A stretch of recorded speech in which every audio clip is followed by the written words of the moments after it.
In this episode, Golden and I discuss the Amazon video series Good Omens. Full speed ahead.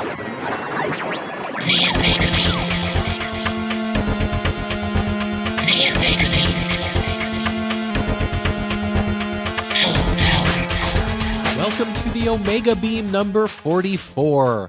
I'm your host, Orrin Merton.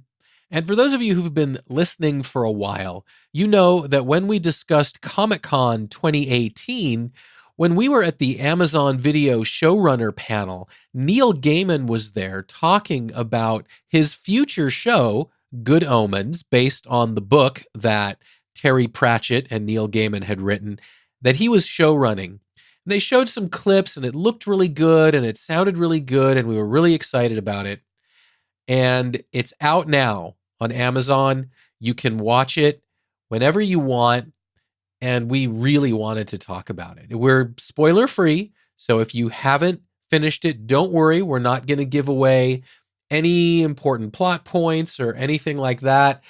I will tell you that since watching the 6-episode series, I have been reading Neil Gaiman's Good Omens script book, which is the scripts from the series, and I have been really loving it. So that should give you an idea of just what we thought of it. So with no further ado, let's get into it.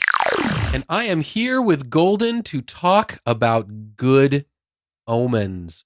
And it was a good omen because it was a great series. Yeah, it was very good. So what was your experience of the book? It's based, for those who don't know, it's based on a novel by Terry Pratchett and Neil Gaiman. It's been actually quite a few years since I read the book. Mm-hmm. But I remember loving the book and laughing out loud at times and buying extra copies and handing them off to people. Yeah. So I was excited to hear that this was happening. I only wish that Terry Pratchett would have been alive to see it. I know. Because I think he would have very much enjoyed it. I agree. He would have loved it. I read the book not that long ago, actually. I read it a few years ago, but it wasn't a ton of years ago.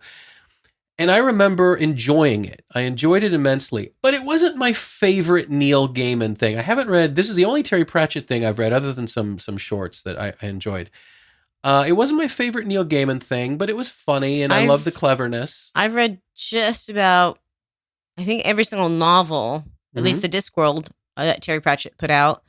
I know that I was reading another series of Terry Pratchett that was Terry Pratchett and another author, which was excellent, but I didn't finish the series because it was getting a little bit of the same, and I wanted to see. I just took a break from it for a while. Sure. That happens with longer series sometimes. So my experience of having enjoyed the book, but not to the point that I was obsessed with it or everything, I was really looking forward to the series because I enjoyed the book. And I have to say, I personally enjoyed the series even more than the book.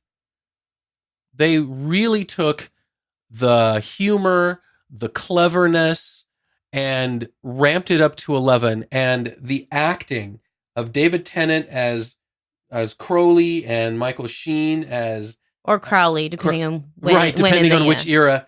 Or, Michael Sheen playing Aziraphale were just fantastic. And I thought Frances McDermott playing the voice of God was just inspired because she just has that great authoritative delivery. And she can be funny and she can be serious. Really, the whole cast was really good when it came to selling these absurdities as real. And I think when you're dealing with that kind of absurdity, comedy, the absurd comedy, I think sometimes playing it that straight isn't easy, but I think they do it brilliantly. I think it was... Michael Sheen just has done so many different things. And I know you've never seen the Underworld series, so you've never seen him as vicious and things like that. But right. You've never seen him as vicious, which his character can be in that. And seeing him now as Aziraphale, who is kind of meek in some ways, but you know he's got that strength in there. Right. That it looks like everyone just had so much fun in Right, creating this. Exactly. And the two leads, Michael Sheen is great in everything he's ever been in. Really, so is David Tennant. And I think that since David Tennant, for the American audience, might not be quite as known, because he's done more in England, more stage in England. But to an American audience, especially if you're not a Doctor Who fan. Well, yeah, the Broadchurch, too. Right. Because he did both. I think he did both the English and the American version of it. I think the American version actually is the British version. It was just on PBS. No, there's two different ones. Were there? I think there's two different Broadchurches. Okay. Well, hey, good for him. All right. him. Hey, maybe I'm wrong. And by the way, the other series with Terry Pratchett was with Stephen Baxter. Gotcha. The Long Earth series. Oh, okay. Which I still need to finish. Yeah, I'm not familiar with that either. Oh, it basically this device is created where people can step sideways into another Earth. Interesting. So now expansion isn't just here.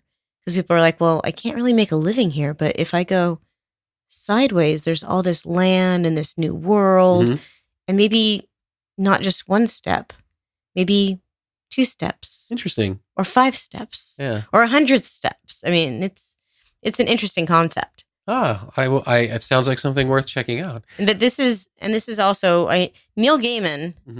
You have American Gods. You have now Good Omens. But Terry Pratchett has done a few of the Discworld series as movies before. Okay. Yeah, Gaiman also had one of his novels, Stardust, made into a movie. Which I love. So, and speaking of love, Neil Gaiman has said repeatedly this was a true labor of love, that he'd never show run before, but that Terry Pratchett specifically asked him to take this one by the reins, to write the episodes, to be the executive producer and showrun the whole thing, because he thought Neil was the only other person who could really do it right. And by the time it finally got moving, unfortunately, Terry was already ill. And I think that Neil really did a great job. And the series is wonderful. The acting is wonderful. And I don't want to give any spoilers away because since it's a TV show and only 6 episodes, I know a lot of people haven't seen it, but it's absolutely worth catching. Each episode is an hour and it's 6 hours well spent. And I don't think you have to know anything about Neil Gaiman or Terry Pratchett. There's enough explained and enough background that you can just roll with it and have fun. Absolutely. And it's sad this needs to be said, but those of you may have seen there was this petition by an American evangelical Christian group petitioning Netflix, ironically, because the show's on Amazon, that this be taken off for blasphemy. But I think anyone... Wait. They petitioned Netflix? Yes. They petitioned Netflix because this is the level of people we're dealing with who can't understand that this is humor, that no one is making any grand philosophical, theological statements with Good Omens. I think that maybe they'd be happy that we don't want the world to end. I don't know. You'd think so. But, I don't think they actually watched quite that much of it. So, yeah, if you are religious, I really don't think you'd have a problem with this. But just remember, understand it's fantasy. This is humor. This is simply a satirical story written by 2 people. And if you're religious, you don't want any part of the nunnery. Yeah. There is a nunnery that might not be quite the one you want to join. That's true. That's true. But there's a lot of things. And, really, even more than a religious story, to me, this isn't so much a religious story. It's a love story. And it's a love story. It's a platonic love story between a demon and an angel.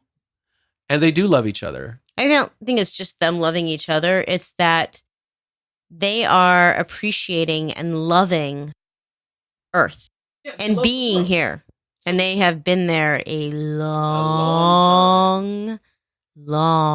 time. And they love the foibles and the weaknesses and the foods and the clothing and the cars. They love it. They love all of it.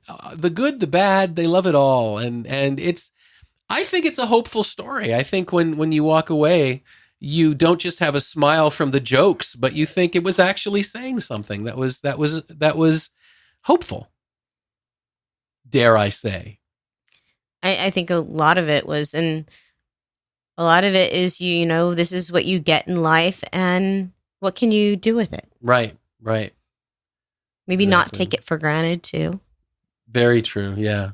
Very true. It. Yeah, it is the kind of show that you don't even need to be into fantasy to enjoy. That as long as you have enough background in sort of mainstream Christian mythology, you'll get it. And understand the Crowley from this is not the Crowley from Supernatural. Yes. Still if you demons, are a Supernatural fan. Yeah, if you're a Supernatural fan, yay, there's this little kind of crossover in terms of just the subject matter or... Right. Yeah. Because weren't you saying something about... Oh, that's right. There is another Neil Gaiman. Lucifer. That's right. Another Neil Gaiman but show. Didn't you say something about the fact that you had heard that they wanted to make Constantine, and Constantine ended up being supernatural, right? Because they couldn't get Constantine, right? Exactly. And so there's another actual Neil Gaiman, right? Neil Gaiman was one of the writers of Constantine, in there as well. So yeah, I mean he's been around for a long time. I would love to.